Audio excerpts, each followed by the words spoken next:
Hi, Nicholas, and my name is Nina. I'm the head of marketing at LAAIMPA, and I would love to say congratulations on winning Best Sci-Fi Film for Skywalking.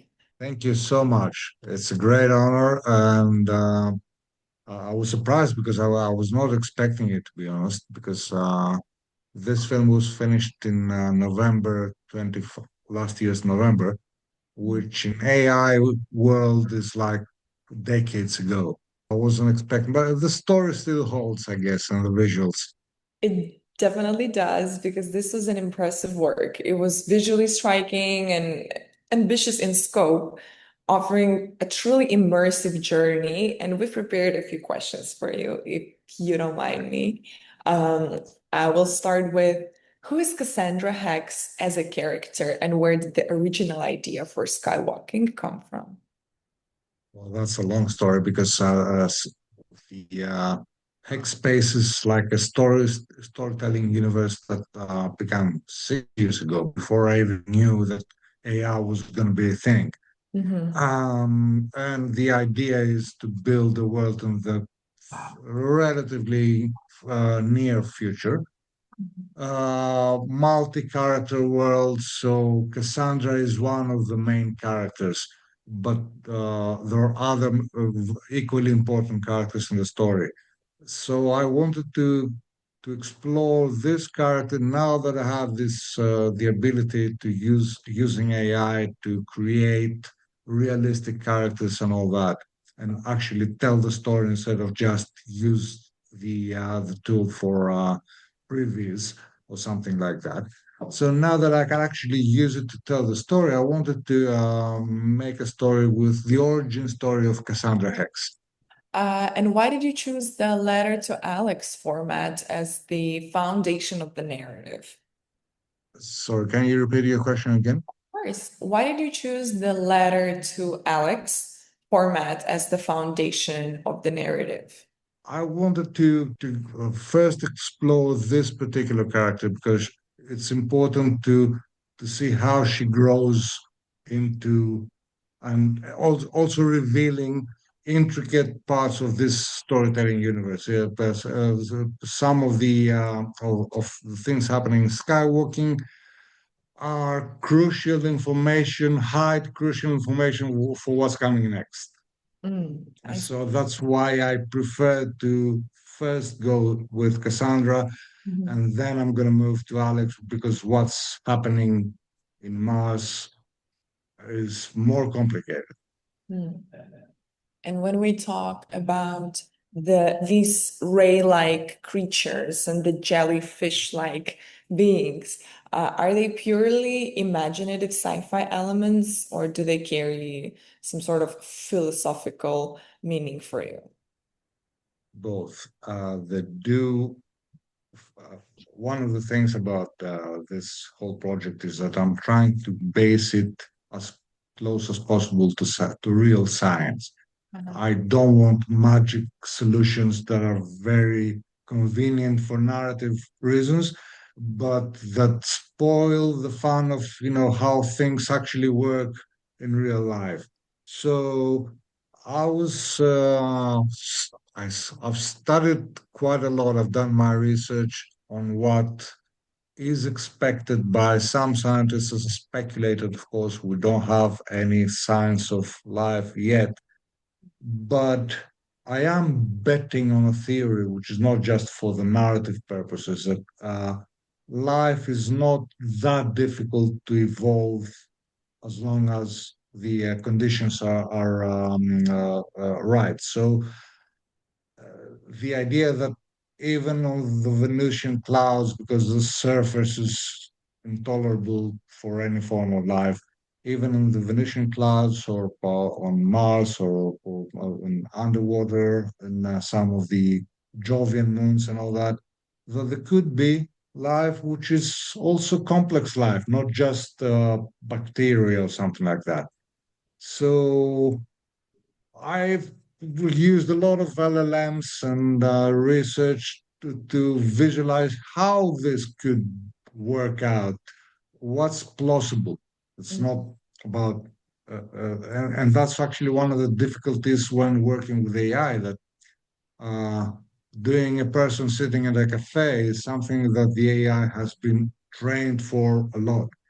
uh, Envisioning a totally different biological creature that uh, behaves in lives in different conditions. Not so much. It takes a lot of effort to nail it down. And at that time, even for just the image AI generators, it was very difficult to keep consistency across shots. So every time it was a struggle to make it look the same, like it's the same creature, the same person. That is actually very close to my next question. I can assume that it takes thousands of prompts. And what was the most challenging part for you? Would that be achieving that character consistency or maintaining a unified visual style, or maybe assembling everything into a coherent narrative? Well, it was all those things can be issues, as you know. So it was a challenge to keep consistency in characters and visual style and everything, and to also keep consistency as far as the performance goes, because not just how the person looks. She, even if she looked exactly the same in every single shot, she has to be the same person, the same character, the same behavior, and there also has to be sort of a character arc going on. So that was quite challenging to find ways to visualize it with the tech of that time. And if you had unlimited resources and technologies, what would you do differently in skywalking? Or would you keep it exactly as it is? Exactly the same, but when I wrote the story for this specific short film, I did have in mind, what's feasible at the time and what's not. So I wasn't even tempted to try out stuff like a lot of videos that you see today. We have a very complex physics, action, fight scenes, and stuff like that. Um, this is going to be happening probably in the next installment of Hex. I see. And I couldn't help but notice um, every shot that was in this piece looked so professional. So I would love to ask you, how did your background in traditional filmmaking influence your approach to AI cinema? That's a great question because I keep saying that whenever we talk about AI filmmaking, we always tend to focus on the AI part and Mhm. not the filmmaking part, which is equally, if not more important.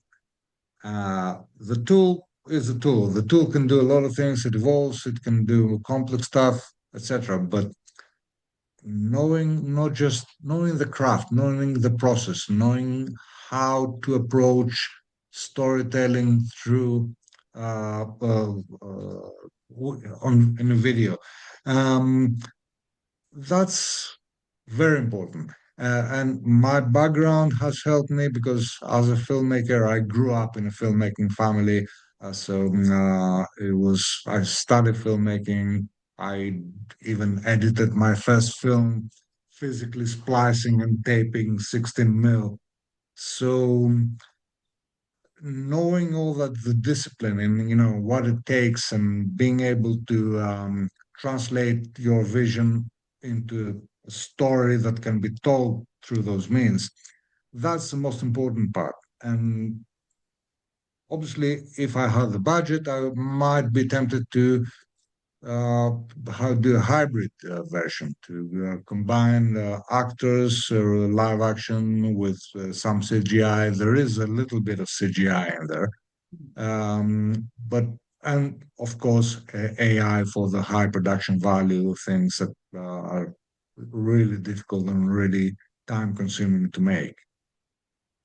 And that leads to the last but not least question, of course. How closely is skywalking connected to your Hackspace project? And do you plan to continue developing this story? Yes, I do. I plan to continue developing Hackspace, and